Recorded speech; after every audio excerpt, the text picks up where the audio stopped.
Okay, thank you for being here.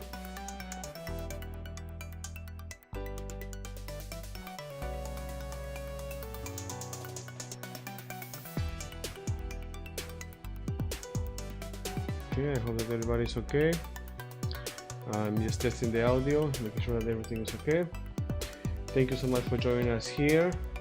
Thank you for being part of this activity and being part of our programming. We missed last week. We wish that you all had a very good weekend. We had a long weekend here in Thailand, and we were able to enjoy some quiet and peace here. I'm just testing different platforms and waiting for some of our friends to be here. Let me make sure that everybody have time to connect to our live stream, and we are connecting. Okay, so we are going live on YouTube, on Facebook, and on Twitch. So I hope that you are doing okay, that God is with you and you have enjoy your weekend. Now today we have a very interesting topic and we'll start in a few minutes. Thank you so much for really joining us, and I hope that we can all learn something together today as we go with this interesting topic. Again, looking at the Bible and how we can prepare ourselves better for ministry and for evangelism, for discipleship, especially living in this connected digital world today. So I just giving some time to everyone to connect and make sure that we have everybody on our live streams, and we are on Zoom as well. So if you have our Zoom connection, please you're welcome to join and to also participate with us on Zoom and be part of the discussion today. Again, I invite you to just join us on different platforms. Just take a minute to click there on the share button, invite your friends, invite your contacts to the different platforms, share this stream so we can really connect here and start our program together. Thank you so much for connecting, and welcome, and thank you for joining us today.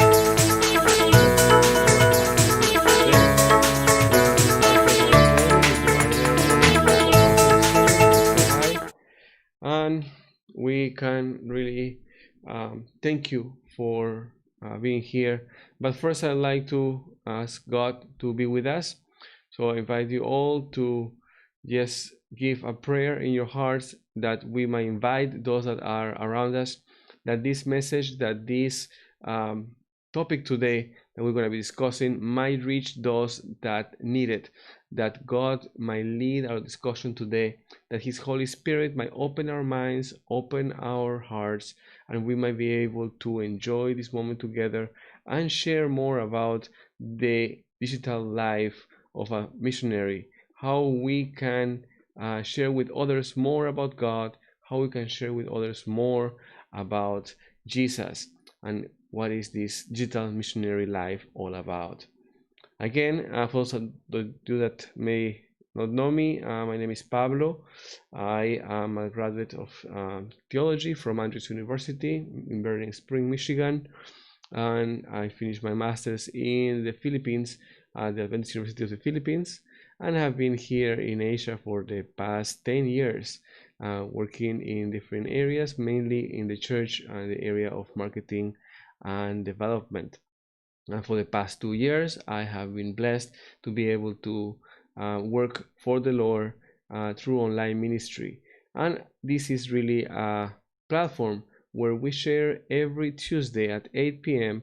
We connect together and just share a little bit more about the life of a digital missionary and how we can all make a difference in our lives and in the lives of others through sharing the gospel of Jesus online, and how we can also help financially to our church and to our families as we minister for Jesus. And it's really important for us to be able to connect. Again, if you go to our social media accounts on YouTube, on Instagram, or on Facebook, you can also follow our discussions. Today we're talking about the how to start the conversation. So I'm not talking about any conversation or any secondary meaning conversation, but the conversation about ministry and evangelism online. That is the conversation that is difficult to start, and that's the conversation that we're going to have tonight. How we can start our conversations about ministry. So we have asked God to really be with us, and we have all shared our comments. We have all shared our live stream with our friends, and I hope that everybody is connecting now on our different platforms, and we can really start and enjoy sharing a little bit more about the Bible and about digital ministry and digital missionaries. And without further ado, I'd like to ask you that I know that we have different things that keep us always busy and keep us distracted at time. So I just ask you for the next 30 minutes, just put your phone on silent, maybe sign out from all the digital devices around you, and just give me your full attention that we can have a beautiful conversation. If you want to be part of the conversation, you want to ask you questions, please just type there on the chat menu on your side or under this link, and I will receive your chats messages here. And also, if you have the link for Zoom, we are also live on Zoom, so you are welcome to also join us there and be featured here on our call. Thank you so much for joining us, and without anything else, today I want to learn how to start that conversation about Christ. And I'm going to take 5 pointers of how we can start that conversation from the Bible, from an example that we see in the book of John, chapter 4. And here is something that I want us to really see and understand how we can start that conversation. As we have shared in many opportunities before, this is already our 7th episode of this weekly conversation about online digital ministry.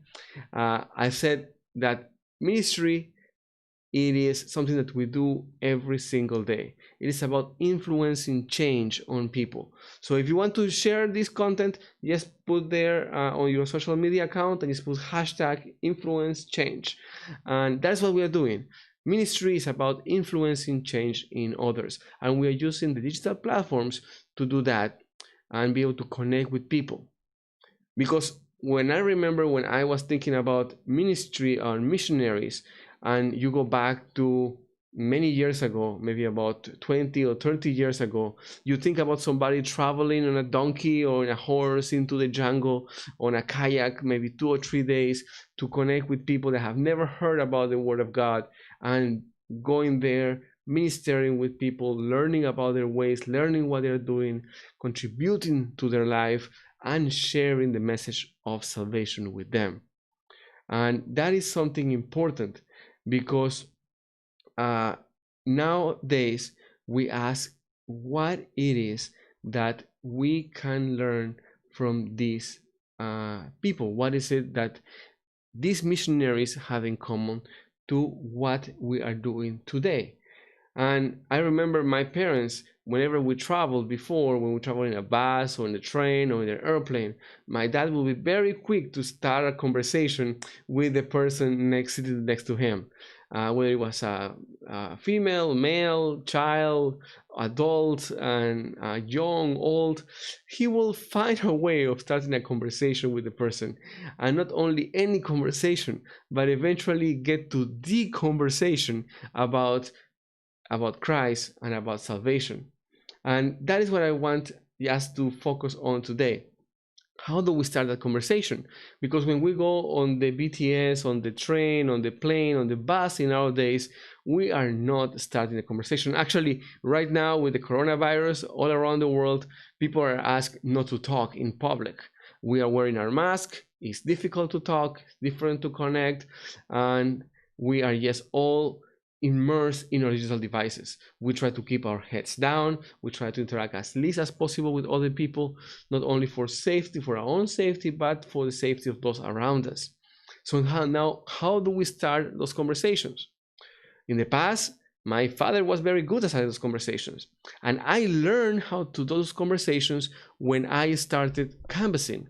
I paid for my first 2 years in university by selling books, and it was not cheap to study university, so I had to become very good at it and really try to learn how to knock on people's doors unannounced and try to sell them a book, a message of salvation that will bring them healing to their homes, to their families, to their relationships, at the same time leave that message of salvation in their homes. And I remember the first coordinator I had for our group. His name is Angel Cuenca. I don't know if he's watching or if he ever can to listen to this. I never talked to him or have seen him again after that first experience in 1999, I believe it was. But he taught me something important. He said, Pablo, when you go into the house, you are going to achieve 3 things. And keep in mind that you can only be successful if you accomplish these 3 things. You have to connect with the person. You must be able to get money from this person because you have to pay your studies, and you have to leave a book. If you not connect with them, they will not give you money. And if they don't give you money, then you cannot go to school. You have lost 30 minutes or 1 hour talking to this person, and you have lost one of your objectives. And the third objective is to leave the book. So you have to leave the message of God in that home. So if you have not accomplished these things, then you have wasted your time. So anytime you knock on a door, you have to accomplish those 3 things.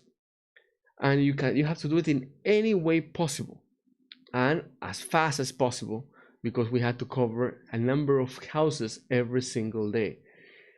So we learned this strategy, and he used a strategy that is also in the Bible. In John chapter 4, we see how Jesus spoke to a Samaritan woman and how he established that communication, that contact, and was able to do those 3 things in one conversation. He was able to establish a connection with the woman, he was able to get water from her, and he was able to spread the message of salvation to her and to all those around her. Now, many theologians and Bible scholars have looked at this story in the Bible in John chapter 4 and can give them many theological perspective, looking at the eschatological message inside of the words, or looking at the Greek and the formation of the words, and how the message of John through this story is carried out throughout the message of the book. But today I want to look at this story as the simple act of Jesus teaching us how to be Christians.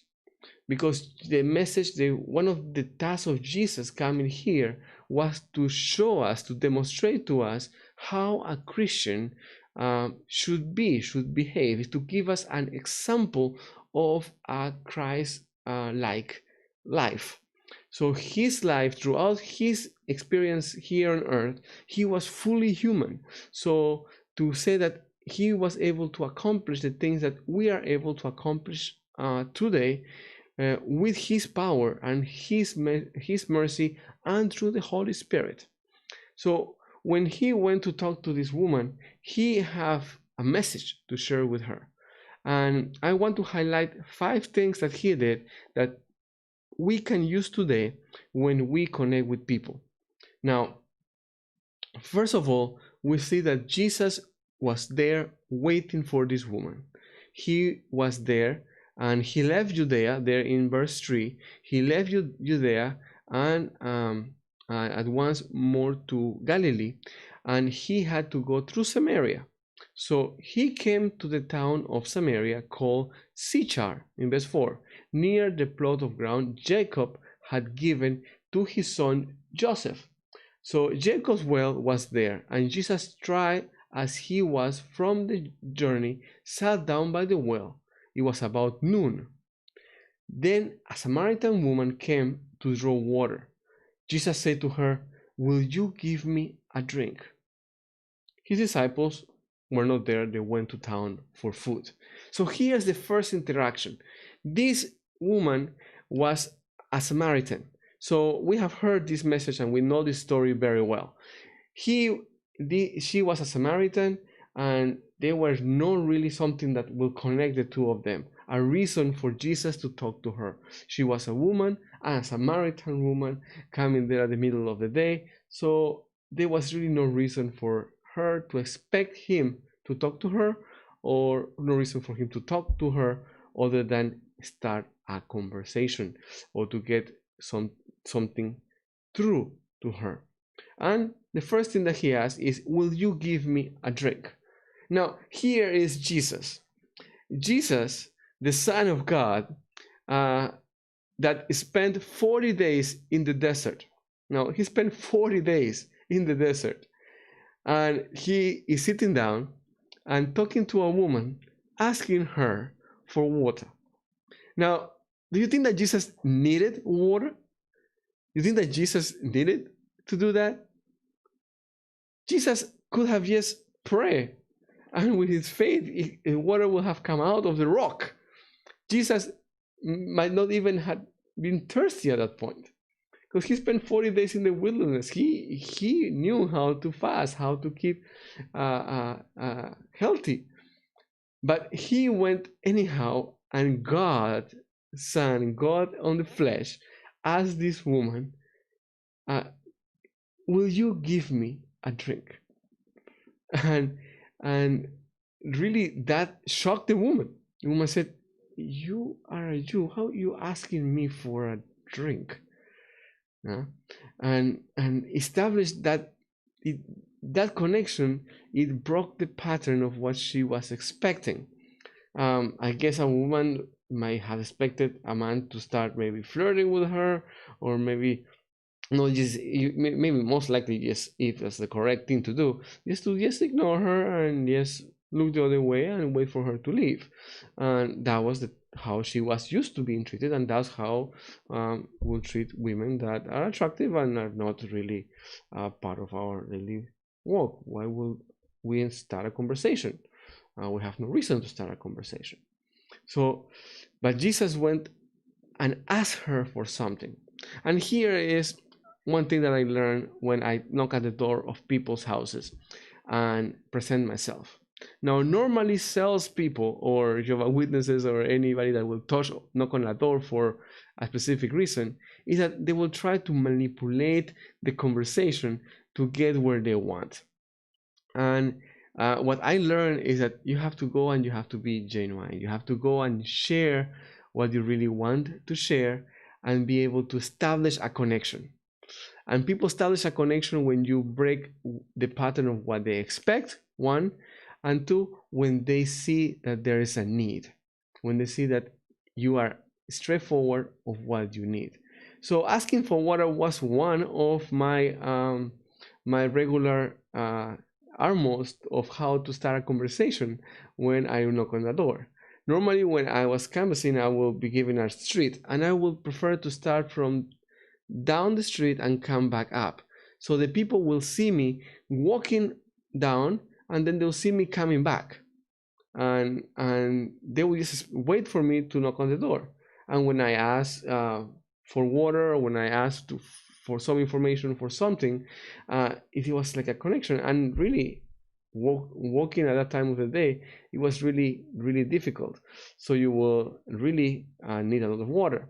And I will use that to connect. And sometimes I will knock on the door and I will see pictures on the wall, or I will see a specific person that I can profile what the person is about, and I start a conversation. I start a conversation about them, about what is their life like, what is something that they are doing, about something that they are involved in, something that they're interested about. I don't start talking about myself, what I want, but I start talking about something that they are involved in. And this is what Jesus did. Jesus said, "You are drawing from the from the well, and I think that you can give me some water. And the Samaritan woman said to him, "You are a Jew, and I am a Samaritan woman. How can you ask me for a drink?" Jesus answered to her, "If you knew the gift of God, and who is it that asks for the drink, you would have asked him, and he will give you, he will have given to you living water." So here he twisted it around, and Jesus said, the first thing, you connect with the person. First, you talk to what they are doing, what they are going through. And then next, when they reply, you turn and say, well, there's something that I can give you. There's something that I can provide for you. I have a solution for some of your problems. And that is another thing that it is important to do. When people are opening up to you and say, well, how are you? How are you going through this pandemic? Are your family okay? Are your friends okay? Have you been impacted by this disease in any way? Then you ask, the person replies, and then you try to connect with that person with something that you can give of value. Sometimes it's just offering a prayer. Sometimes it is actually giving some experience that you have had and how that can be, how can you be of assistance. And that is the conversation. Now you might ask, well, you just said that we cannot have a conversation on the bus, on the train, on the plane because of what is going on with COVID-19. Correct. But you can have many conversations on your phones. You can have many conversations online. I have seen young people follow through with almost 15 different conversations at the same time on their phones at the same time and follow through with all of the conversation. When I open 2 or 3 different messaging apps and start messaging people on 2 or 3 platforms, I lose track of what I'm saying. And sometimes I mistakenly send a message to somebody else that was supposed to be for my wife, for example, and that can be embarrassing. But young people today can follow up more conversations and can have 2, 3, multiple conversations at the same time. So how many conversations are you having online? I'm not talking about being a digital missionary and that you have to start your YouTube channel. You have to have an Instagram account with thousands of followers. You have to have a TikTok account with hundreds of thousands of followers. If you have that gift, if God has blessed you with the opportunity to be creative and share God's message through that avenue, you have the things that you can do. But the simple fact that you can start conversations online is already a gift from heaven. And you can not only start conversations online, but you can start the conversation about sharing about Christ online. But you say, all my contacts are already Christians. All my contacts are already Adventists. All my contacts already know Jesus. Who said anything about messaging your contacts? Yes, of course. That's the first thing. If you have a large list of contacts, yes, choose 2 or 3 every single morning when you wake up, on your way to school, on your way to work, and your commute anywhere. Just choose at random and connect with them. Hey, how are you doing today? Or hey, I thought about you. I would like to pray for you. And you start a conversation. What you say first is about connect with what they are doing. So if you have somebody on your chat, just go and check out what the status is. Go and check out the last post. And then when you message them about what you have seen. Of course, don't message the same person every morning because they will think that you are stalking them. But you find out what they are about and you message them. And you say, hey, I'm thinking about you today. I'd like to pray for you. Hey, I saw that you went this place this weekend. How was it? Maybe give me the information. Next time I can go there with my family. And you start something that really interests you. You don't have to start conversations just because you have to. Find people that you really want to connect to, and when you say something, mean it. When Jesus asked for water, he wanted water. And he wanted this woman to really open up to him. So he started a conversation about it. And he started not only to connect with the person about what the person was doing at the moment, but then he followed up with an offer to help. He gave value. The same thing when you go through the comments on Instagram, when you see posts of your friends on Instagram, comment, follow a few hashtags, and then hashtags about things that you like.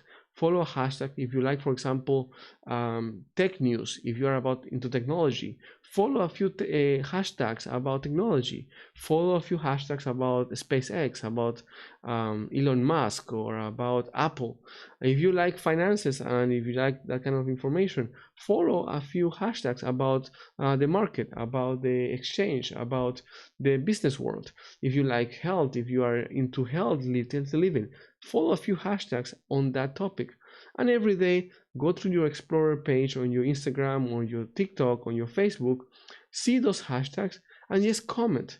Comment on those posts, on those videos, on those images, on those different kinds of posts that you see, and comment about giving about value of what they are posting about. Ask them a question about what they are posting. Get the conversation going. Don't just say, oh, this is awesome, this is great. There's not going to be any answer. They might just say, oh, thank you, and the conversation is finished. You want to start a conversation, so ask a question. Hey, can you give me a tip? Hey, where is this? Hey, I love this picture. What camera did you use, or what are you using? Hey, what do you think about this specific stock? Hey, what do you think about the news today? Ask something that is interesting to the person and that you are interested about, and then start a conversation. Start something that will get you talking. And that's what the second thing that he did. He started a conversation. The third thing that Jesus did is follow up the conversation. She replied, well, how can you do this? You don't have anything to bring out the water from the tank. If you are going to give me this water, well, give it to me so I don't have to come here. And then is that how he starts now on the fourth time, after he follow up the conversation, after they had back and forward, now he follows and he gives up the answer that he really wants to say. I said, no, I want to give you something that is eternal. I want to give you something that it is important to you. So the woman replied, well, sir, give me all this water so that I don't have to be thirsty anymore. And I don't have to be coming here every time to draw more water. That's in verse 15. And he told, well, I can give you this. Go and call your husband. And of course, we know how the story went. Jesus was able to really share with her information that was only known to her. Of course, we cannot do this. We don't know the future. We don't know everybody. But what we can do is we can care about these people and really see what they are talking about. Really listen to them. Because really what they are doing is listening. What Jesus was doing was listening to the woman, not only to what she was saying, but most likely also to her verbal cues, what she was wearing. Of course, you also already knew that she was coming to the well at the middle of the day to pick up water, to collect water. So all of those clues are little pieces of information that you can gather as you talk to people. What they are wearing, where they are going, what they are doing. All those things are pieces of information that can help you to extend your conversation with them to something that is personal, something that it is important to them, that you can get to the root of their problem. And that's what caring is about. That is in the fourth stage of our conversation, you start to care. You start to say, yes, I know. You are right, Jesus said. No, because you have no husband, and in fact you have had 5 husbands, and the man you now have is not your husband. So what you said is true. So Jesus went deep into her soul and was able to really talk to something personal. And that is what establishing a conversation means, to be able to go into somebody's needs and go deeper into their needs, their experiences. When we were sharing, one of the books that I will sell the most was a nice encyclopedia of health. It was a it was 5 book series on health. It was on the health of plants, and the power of healing plants was the name of it. It was a 5 book series, and that was the most expensive collection that we had in campusing. And I figured that I had to go and really try to sell the most expensive one so I could really have enough money to continue my studies. So that was my go-to collection. So I will present that first, and I will establish a conversation with the person, and in 15 minutes try to talk with them, try to gather their information, have a conversation that they see that I am interested in their needs, and I can come up and see how the information I have can benefit them. And this is where I will come out with the book, open up and say, look, maybe this can help you.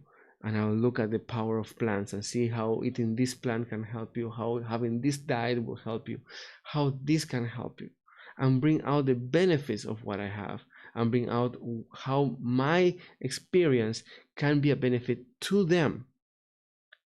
And that is personal, and that is direct where they are, and that's only comes when we have that communication with people, when we are connected with people, when we can see what the problems are.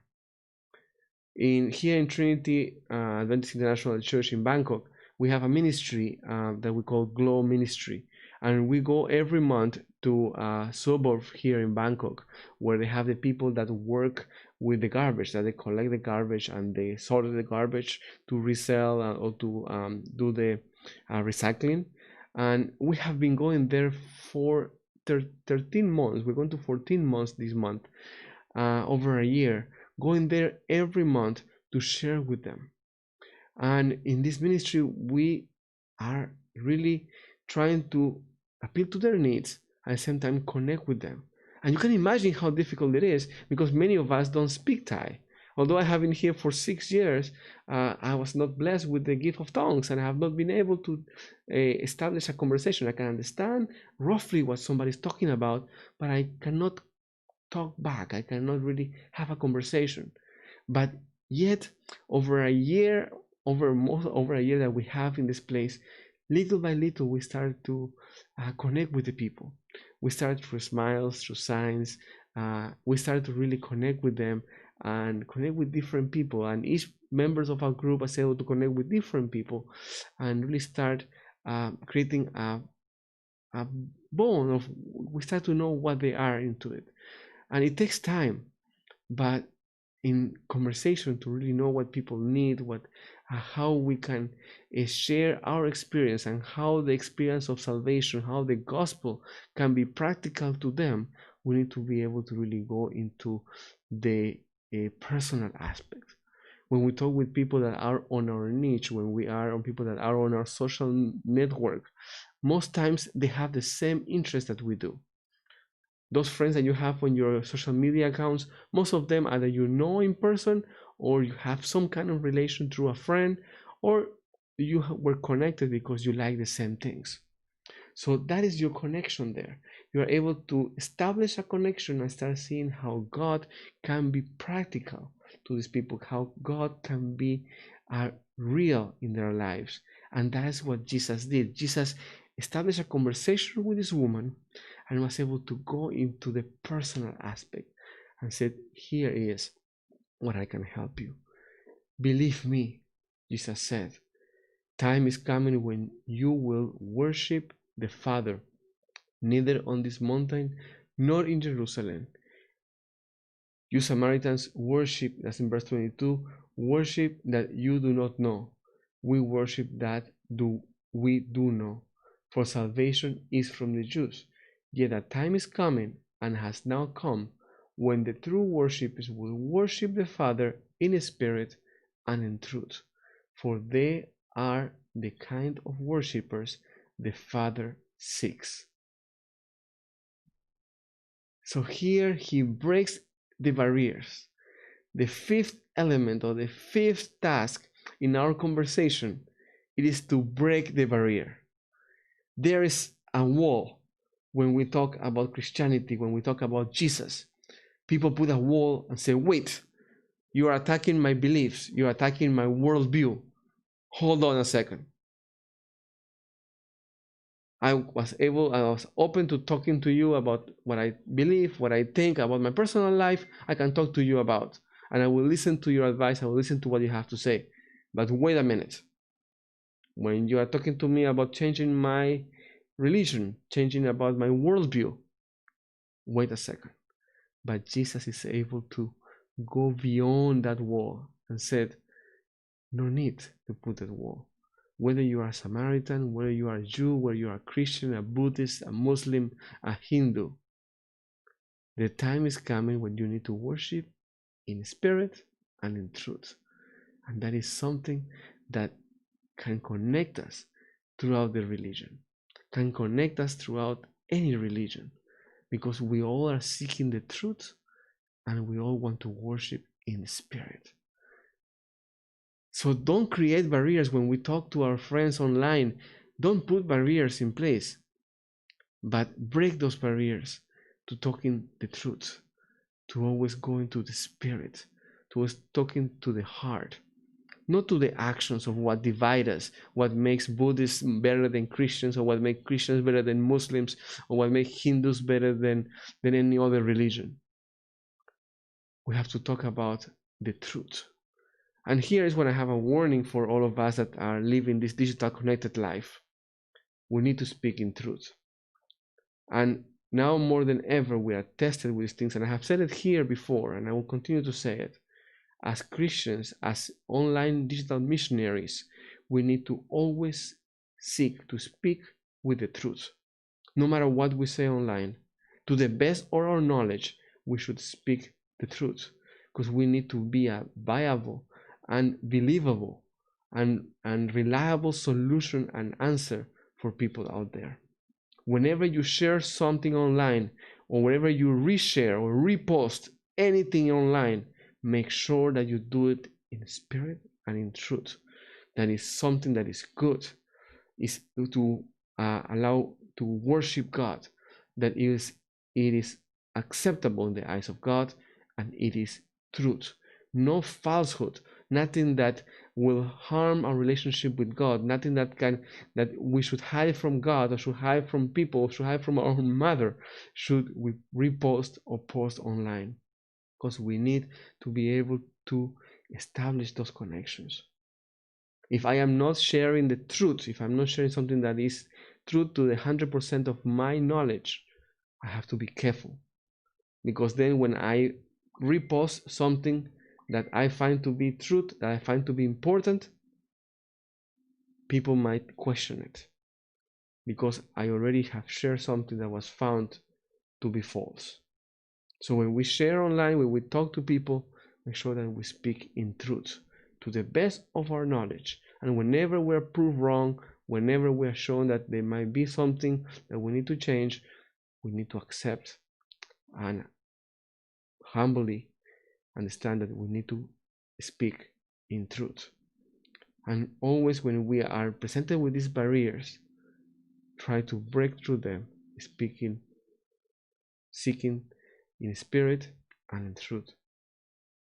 The woman was blown away. The woman was an immediate convert to Christ.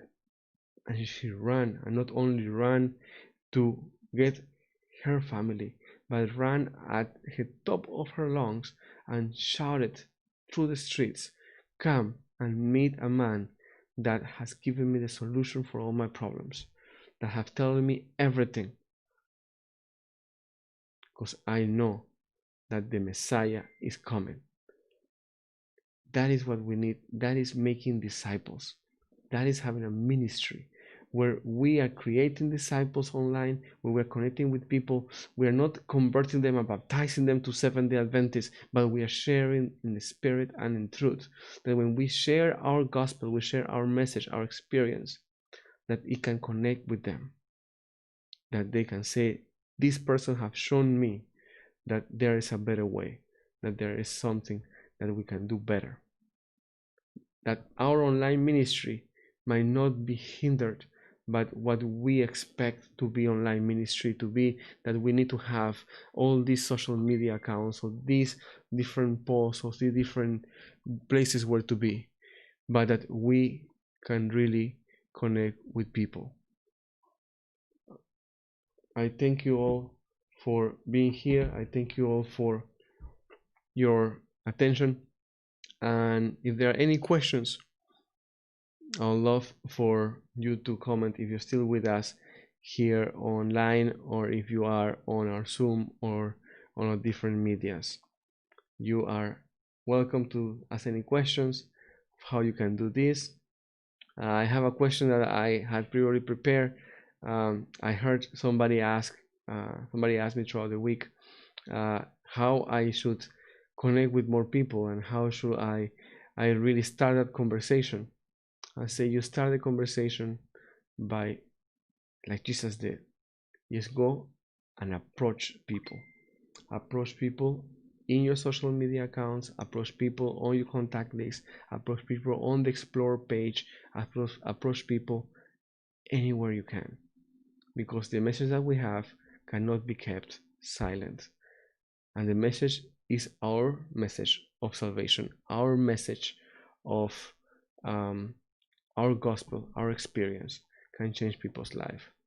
I thank you all for being here, and I really thank you for continuing to share these videos, continue to share this post, continue to like and subscribe to our different channels so you are alerted whenever we have live programs, so we upload something. And of course, my goal is to be here with you online, live streaming every Tuesday at 8 p.m. Bangkok time. So I'll be here with you every Tuesday at 8 p.m. Bangkok time. And for any updates, I will do my best to keep you updated on my social media accounts. I've not been posted much lately because I have been bombarded with work on different fronts, but I want to be there with you. So yes, message me on my social media accounts. If you have not seen them before, just go to any social media and type riospablo.co. Go to facebook.com/riospablo.co, Instagram /riospablo.co, on TikTok /riospablo, at riospablo.co. So connect with me in any of the social media accounts, and we can start the conversation and continue sharing. Next week, I hope that you can connect as well here on any of our platforms, on Zoom if you want to be part of the conversation, or on Facebook, on Twitch, or on YouTube. We're connected. So I see you next Tuesday at 8 p.m.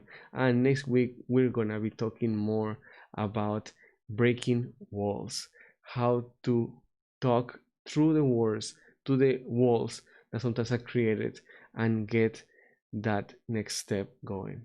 I thank you all for being here again. May God bless you, and I pray that the Holy Spirit might be in your life. The Holy Spirit might work through your work, through your studies, through everything that you do, that you might continue to be a light in the people around you, might continue to influence change. And remember, yes, use that hashtag, influence change, as a reminder that we are here to influence change as a digital missionaries. We are here to connect with people and to make a difference. I thank you all for being here. I thank you all for really sharing, and may God bless you, and I'll see you next week. Thank you.